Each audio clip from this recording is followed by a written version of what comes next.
পবিতরার থেকে অনেক এনজয় ফুর্তি করে আমরা চলে যাচ্ছি রিসোর্টে। তো রিসোর্টটার নাম ছিল হিলমাইনা বেম্বোর রিসোর্ট চনকা। তো রিসোর্টটা খুব দারুণ ছিল। এদিকে দেখো সুন্দর সুন্দর ফুলের সাথে আমি একটু ফটো উঠতেছিলাম, আর এদিকে ঝুলনাতে বসে রেহানকে বলছি যে ফটোর দিকে দেখো, ফটো তুলবো, কিন্তু কোনো মতে আমার দিকে তাকাতে ছিল না, ও মেয়েটা নিয়েই ব্যস্ত।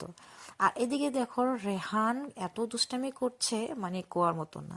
তো রিসোর্টটাতে আমরা খাওয়া দাওয়া কমপ্লিট করে তারপরে চলে আসলাম বিচে।